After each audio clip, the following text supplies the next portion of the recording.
So I decided to come on live because I need to share something really important. Oh, so when I was growing up in Tosh, I was taught that every person has to strive to be perfect. So my measurement of my value, of my worth, was always based of how far from perfect I am. So obviously I felt like a total disaster, like a failure every time that I messed up, every time that I made a big mistake. And I learned the hard way how dysfunctional that way of thinking is, because when my husband started suffering from autoimmune disease that resulted from all the trauma and suffering that he went through growing up, and what broke the camel's neck was all the persecution that he had in our community. What happened was that he started losing his vision, and it was very scary. I thought I was going to end up with a totally blind husband, chas v'shalom, and I was terrified, but I was also very naive. And I was taught that um, doctors are not to be trusted. I mean, I wasn't taught that directly, but I think there's white coat syndrome in a lot of families whose grandparents survived the Holocaust. So my go-to when there was something, a disease, anything that was worrying, was usually with healthcare products. I'm sorry, not healthcare. Healthy alternatives, not medicine. And I went to somebody in Tosh for help for my husband's vision, and she told me to give him carrot juice and other things that nourish the eye. I went to another person in Bar Park, paid a bunch of money for tons of kind of vitamins to help my husband heal. And I turned into a maniac because I was so afraid of letting it all fall. I was holding so many plates. I was trying to juggle it all. I was so afraid. In Yiddish, they say, "Still samfallen." Like, I was so afraid to really let go and, as they say, let God. Like, really let life unfold rather than trying to control everything. The control was not coming from a place where I had any other choice. I was thinking that if I let it go, if I don't control everything, then I'm going to be guilty of anything that happens is my fault. If I don't check off all the boxes and do my best and give him every day carrot juice and give him all the vitamins and make sure he takes everything. At one point, he was traveling to Israel, and I packed up all the vitamins, of course, with a whole list of instructions when he has to take what. It was a nightmare at home because there was not one moment to rest, right? And when he went to Israel and he stayed longer than the plan. I sent with UPS more of the vitamins just to make sure he doesn't go a day without it. My belief was also that he cannot heal without the vitamins. And that was another mistake because our body is designed to heal itself. The only thing that we need to do is to take away the obstacles that don't let it heal. The first obstacle is stress. As Dr. Gabor Mate says, the trauma in the body is what causes all the illnesses, and obviously you can't take away trauma, but you can facilitate for the body to heal through minimizing the stress as much as possible, obviously. Sometimes the stress is way out of proportion, and it's not your responsibility to take it away.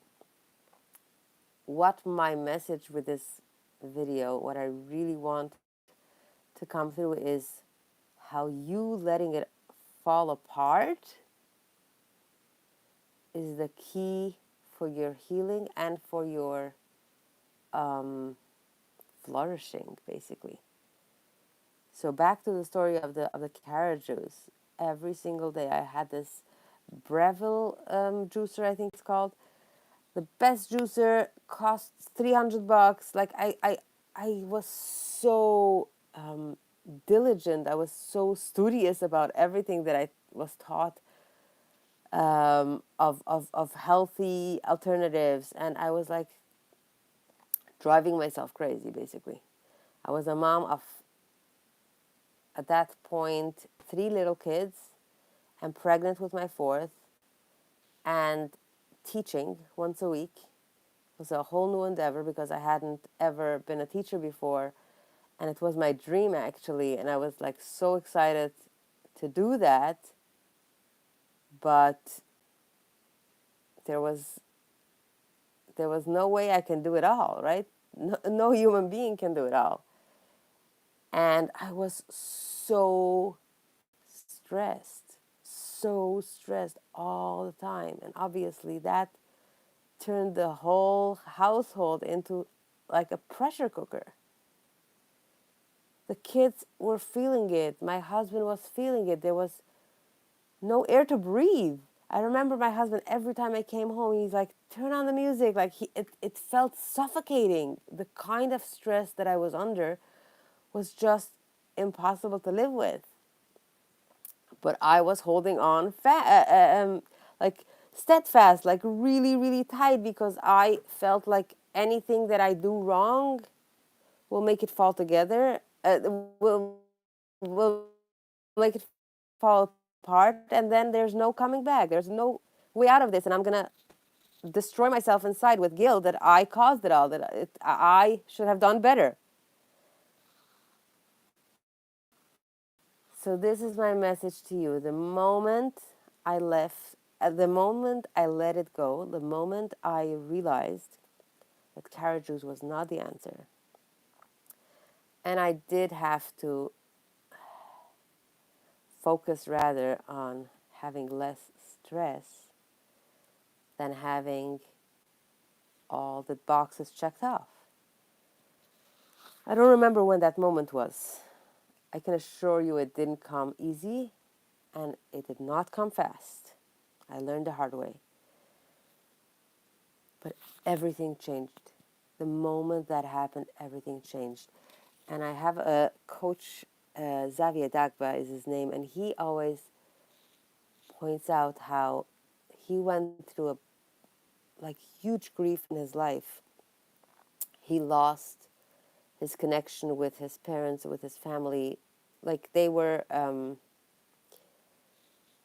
extremely disappointed with him at one point because he left university. He had a different mission in life that he wanted to follow. He did not feel like it's his place in university, and he had a glorious future ahead, according to his family, and even according to the world. Like, people think that if you are in university and you have a scholarship and all that, like, you should be crazy to leave it to leave it behind.